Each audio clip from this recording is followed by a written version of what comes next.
శాంతి. Women's world YouTube channel ప్రేక్షక మహాశైలందరికీ మహాసంక్రాంతి పర్వదిన సందర్భంగా శుభాకాంక్షలు తెలియజేస్తూ ఈ సంక్రాంతి పండుగ యొక్క ఆధ్యాత్మిక రహస్యాన్ని అదేవిధంగా సామాజిక ప్రయోజనాన్ని కూడా మనం తెలుసుకుందాం. మన భారతదేశం ఆధ్యాత్మిక శక్తి కేంద్రం. ఇందులో ప్రపంచ దేశాలందరూ దీనివైపుకి ఎక్కువగా ఆకర్షింపబడడానికి గల కారణం ఏమిటంటే భారతదేశంలో పండుగలు జరుపుకునేటువంటి వైవిధ్యం. ఒక పండుగలో ఉన్నటువంటి వైవిధ్యం ఇంకొక పండుగలో మనకి కనిపించదు.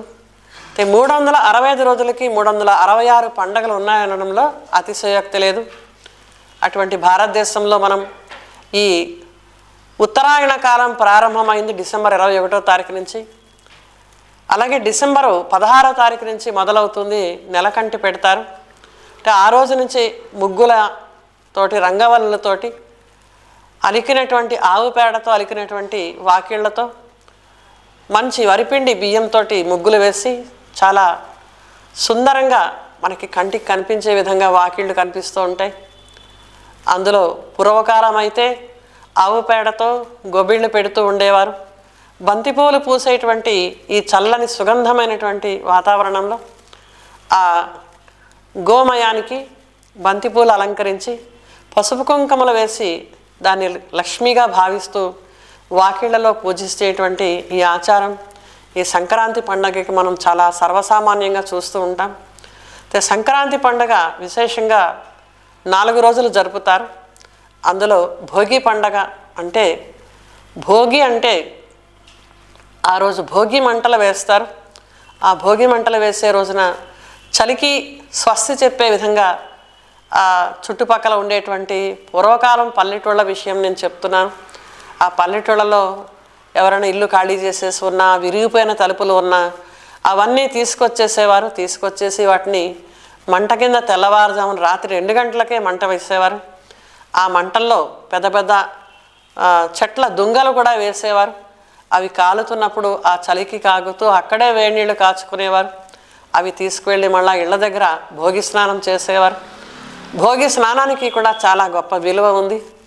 ఆ తెల్లవారుజామున అంత పెద్ద చలిలో కూడా భోగి స్నానం అభ్యంగన స్నానం చేసి అదేవిధంగా ఆ రోజు భోగి పండగ నాడు కూడా పిండి వంటలు వండుకొని ఆ భోగి పండగతో ప్రారంభం చేస్తారు పెద్ద పండుగని. ఆ రోజు చిన్నపిల్లలకి విశేషంగా భోగి పీడ తీస్తారు. ఆ భోగి పీడ విరగడయ్యేందుకు వాళ్ళు ఆ రోజు రేగుకాయలు ఇంకా చిల్లర నాణ్యాలు శనగలు ఇలాంటివి కలిపి వేస్తూ ఉంటారు. అంటే చిన్నపిల్లలకు దృష్టి తగలకుండా ఉండేందుకు ఆ విధమైనటువంటి విధి విధానాన్ని అనుసరిస్తూ ఉంటారు. సంబరం జరుపుతూ ఉంటారు. భోగి పండగ అయిపోయిన తర్వాత పెద్ద పండగ వస్తుంది. పెద్ద పండగ అంటే అతిపెద్ద పండగ, పెద్దల పండగ. మన పూర్వజులు పితృదేవతలకి తరతరాల నుంచి మనం ఒక్కరం కాదు, మానవులందరూ కూడా సంఘజీవులు. తరతరాలుగా వస్తున్న మన ఆచార సంప్రదాయాలను నిలబెట్టుకోవాలంటే మన ముందు తరాల వాళ్ళని మనం ఎంతగానో గుర్తుంచుకోవాలి. మన పితృదేవతల్ని గుర్తుంచుకునేందుకు ఆ రోజు బ్రాహ్మణులకు 4 వర్ణాల వారు ఆ పితృతర్పణాలు ఇచ్చేందుకు సంతర్పణలకు కావలసినటువంటివి ఇస్తూ ఉంటారు పదార్థాలు.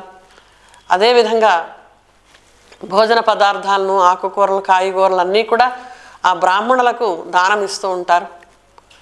తర్వాత ఈ పెద్ద పండుగ నాడు విశేషంగా అందరూ కూడా పెద్దల్ని పూజిస్తూ ఉంటారు.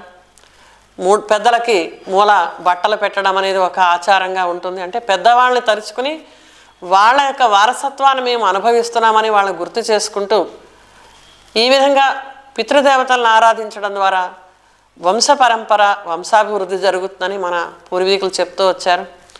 3వది కనుమ పండగ.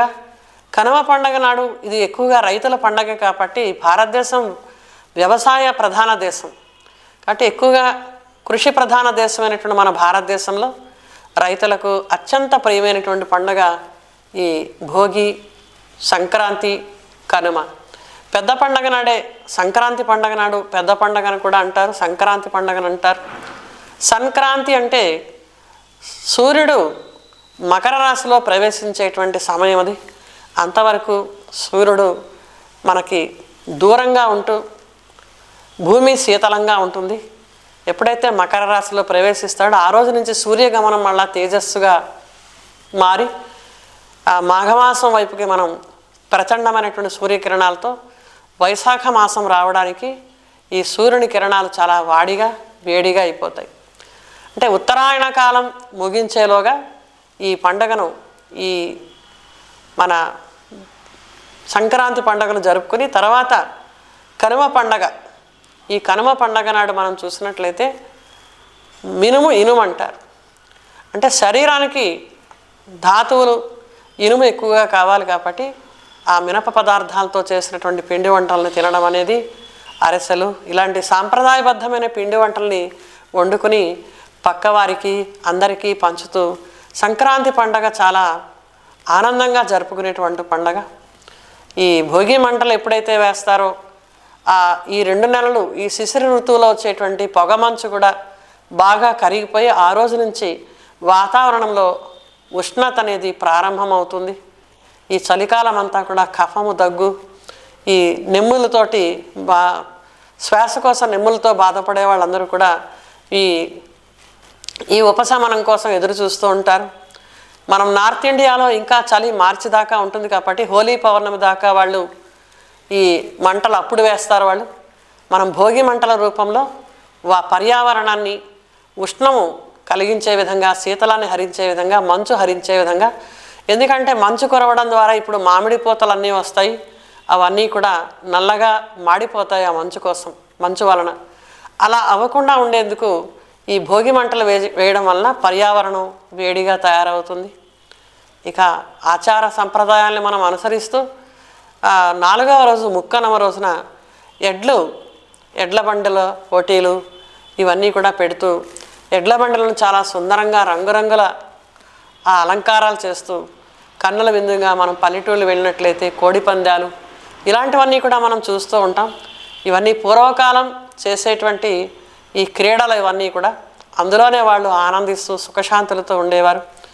అయితే ఈ సంక్రాంతి పండుగను మనం చేసుకోవడంలో గల అంతరార్థం ఏంటంటే పూర్వపు వైభవాలని, పూర్వపు భారతదేశపు సంప్రదాయబద్ధమైనటువంటి ఆచార వ్యవహారాల్ని, ఈ పండుగలు ఒక కుటుంబంలోనే వాళ్ళనే కాదు సమాజంలో వాళ్ళందరినీ కూడా కలిపేందుకు ఇది పేదల పాలిట పెన్నిది అటువంటి పెద్ద పండగ ఇది.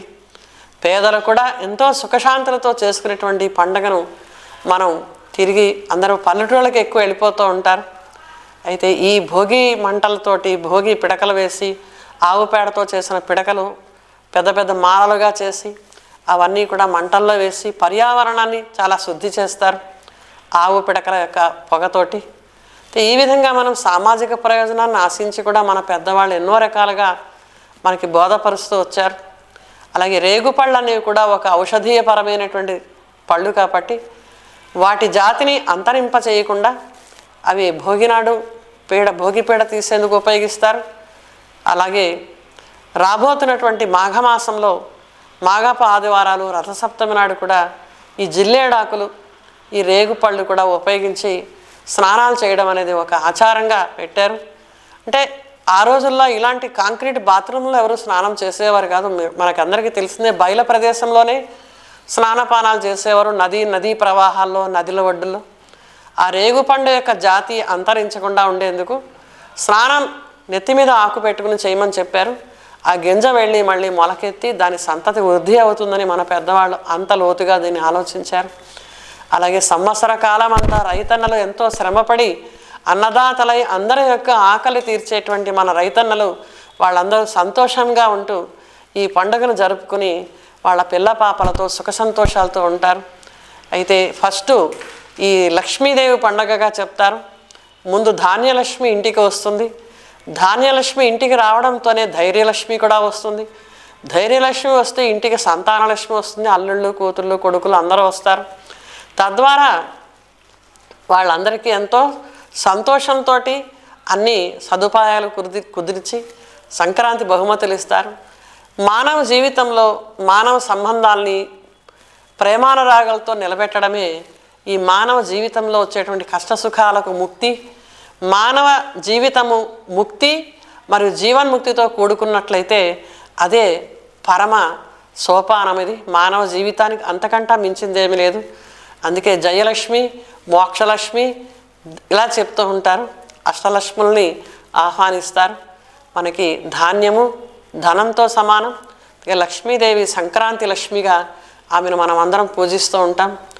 ఇల్లిళ్ళు కళకళలాడుతూ ప్రతి వాకిలి కూడా ముగ్గుల పండుగలతో జరుపుకునేటువంటి ఈ పండగను మనం అందరం కూడా ఆస్వాదిస్తూ మన గ్రామాలని కూడా మనం సంరక్షించుకుంటూ గ్రామాల్లో ఉండేటువంటి ఆచార వ్యవహారాలను తిరిగి పట్టణవాసులకి కూడా ఆ సంప్రదాయాలని తెలియజేస్తూ మన గ్రామవాసుల్ని కూడా సైన్స్ సాధనాలు ఉపయోగిస్తున్నా సరే వారిని ఆ పురాతన సంప్రదాయాల నుండి మనం తొలగిపోకుండా ఉండేందుకు మనం అందరం కూడా ఈ పండగను ఆచార సంప్రదాయబద్ధంగా చేసుకుని ఆనందించి తరించవలసిందిగా కోరుతున్నాం. ఓం శాంతి.